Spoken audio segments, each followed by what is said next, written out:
Now, the white guy with the sword is Thomas Grosvenor. So you have Thomas Grosvenor and you have Peter Salem, black and white fighting side by side, but Peter is definitely the hero that day.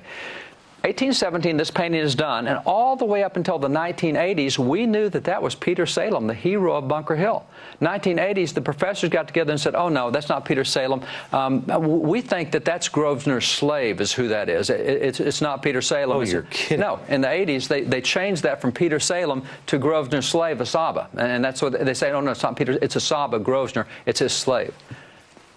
How come the guy who painted it and the guy who was there and the guy who saw it and painted what he saw had him as Peter Salem, and now we've all convinced, oh, no, it's a slave?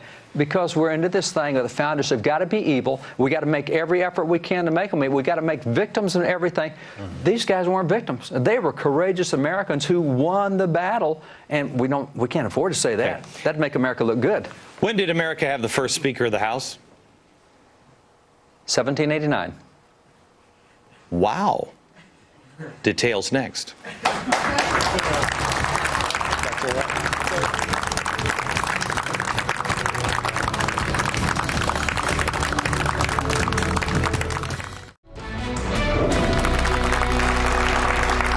Fridays. This is lost history in America, and you need to preserve it. Back with me now is David Barton, founder and president of Wall Builders, and Lucas Morel, professor at Washington Lee University in Virginia. We're going to get to some questions in the audience here in a second. First, one thing that I think is missing in America, and it is the key to America, has been the difference between individual rights and collective rights.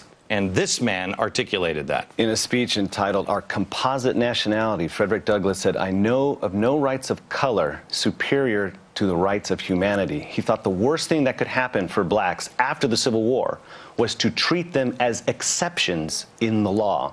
And so today, with the discursive logjam that we have over things like affirmative action and group rights, and the only thing that you get from government is if you ally with others who look like you or somehow are categorized like you. This goes into your theory that this is why this is not being taught, because you can't play the victim card. If you don't... It goes against the traditional victim narrative. After the Civil War, the history was actually written by the losers. That's the one time in history where the losers wrote the history. That's exactly right. Really interesting perspective. That's exactly right. All right, David, explain quickly. Let's go through these people. Let's go through these.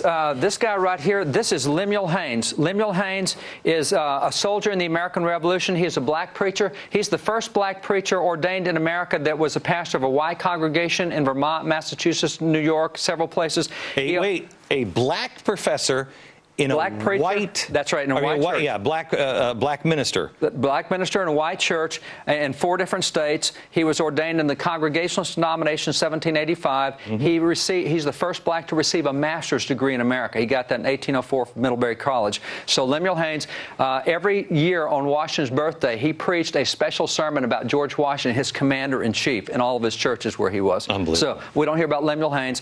This is Benjamin Banneker. I think he's the most brilliant scientist in American history. This guy, unbelievable what he did. He's the guy more so than Franklin? I would put Franklin and Banneker almost equal. Now, Franklin did a lot of inventions. This guy one time took a pocket watch. He taught himself how to read. He taught himself science. He wrote an almanac that 10 years ahead he was able to predict to the minute solar eclipses, lunar eclipses, 10 years before they happened. I mean, by watching the motion through a telescope, unbelievable what the guy did. He once took the back off a pocket watch, saw how it worked, went home and carved a wooden clock with all the gears, mainspring, and it was accurate to within 1 minute a year. A wooden clock the guy did. Cow. He's the guy who laid out Washington, D.C. He's the surveyor who did all that. He's a brilliant mathematician.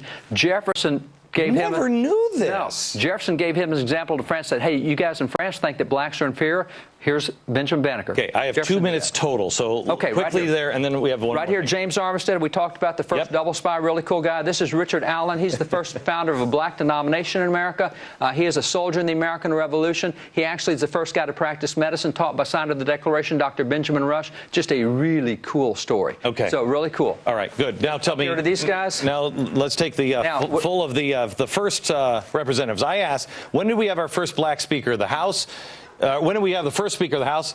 1789. When did we have our first black Speaker of the House? I bet most people would say never. Never, except it was right here. Joseph Hayne Rainey. Joseph Hayne Rainey of South Carolina is the first black to preside over the House of Representatives. These are the first 7 blacks elected to Congress. You have here Senator Hiram Rhodes Revels, the first black U.S. senator elected.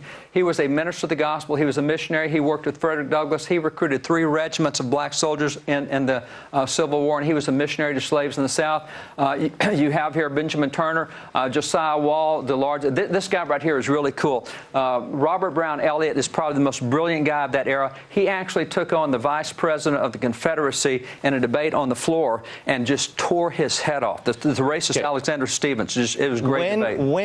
When did we turn? Were these guys proud Americans, or did they say this is the epitome of what we were just talking about. These were individual guys. Half of these guys taught themselves to read. Half of these guys were slaves, and 5 years later, they're sitting in Congress. And as slaves, it was a capital offense to learn to read. So these guys in 5 years, and I'll guarantee you read their speeches and records of Congress, you better have a dictionary and a thesaurus in both hands because you want to understand the language that it is so brilliant what these guys did. But were they there to say the white man is bad and the America is bad? No. And these guys were, Richard Allen, let me go back here. Richard Allen had been in slavery. Richard Allen was in slavery and he held no bitterness at all. He says, God would not allow bitterness even in Joseph when he was in prison. Do you think God will allow it in us? He said, we can't have bitterness. He said, by the way, there were some whites who held us in slavery, but it's whites who are working for our freedom. I mean, these guys had no bitterness. They wouldn't allow it. Back in just a second.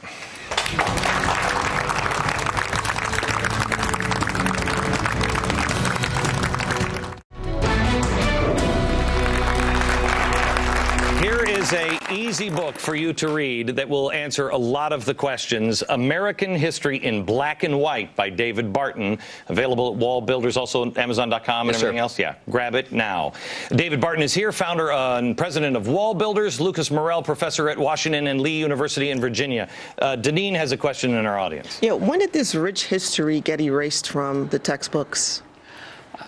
Lucas hit it. The losers wrote the history. I mean, that's exactly what happened. Was the loser wrote. You really set something, put it together for me, because my viewpoint was, and you're going to love this. This is red meat for you. Woodrow Wilson changed the teaching of history. So hate that guy. Woodrow Wilson, when he came into office, he took every black in office in federal government and kicked them all out except one. He left one black in office. He is the first guy. He resegregated the army. He resegregated. He's the first guy to show a film at the White House, and the film he showed was Birth of a Nation, a Klan recruiting film. He called it History Written with Lightning. That's right. The NAACP, to their credit, boycotted that movie. That's right. So he's the guy who wrote the 7-volume History of the American People. And that is the set that suddenly became the whole basis of the way we started teaching 20th century history. It's racist. Oh, it's awful. But he has a PhD. Bingo. Rafiq. Can you please explain to the audience that Texas is working to put this in their history books, is not trying to take out black history as the hype propagated by the media?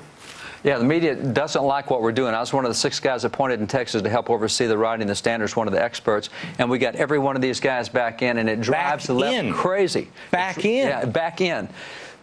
And you know, I love what you said, too, about groups versus individuals, because if you look at the American Revolution, not only was it black and white, guess what? We had a lot of Hispanic heroes as well. And it is such a good group. And the national motto is E pluribus unum. Out of many, we became one.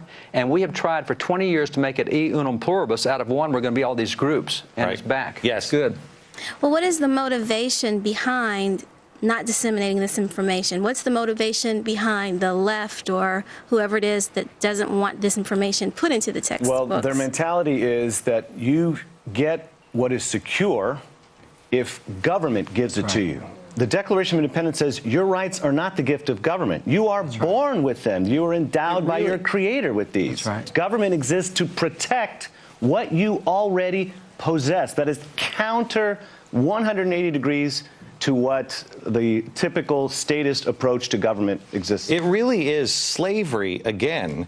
And you just start with the easiest to enslave, but it eventually ends in all of us being enslaved. It's a plantation mentality. Yeah. Okay. Justice, go ahead. How have these revelations of the Black founding fathers personally affected your viewpoints on the American government and society today? I have to tell you, I didn't grow up in the civil rights movement. I grew up in Seattle, Washington, and so I've always kind of just approached it as everybody's, you know, hey, everybody has a fair shot. And I was one of your more uninformed people on planet Earth. In learning about the founders and seeing the heroes that were involved, it only strengthens my view that this was a divine document, the Declaration of Independence, that these guys really did struggle, just like in any society at any time. Bad guys, good guys. There were some real dirtbags. But for the most part, these guys were amazing, and they struggled in their time to do the right thing. You say that they're not Christians. They were Christians, and they fought for people who weren't. The same thing with, they were all white. Well, they fought for people who weren't. It was a confusing time, but an amazing time. Thanks. Back in a second.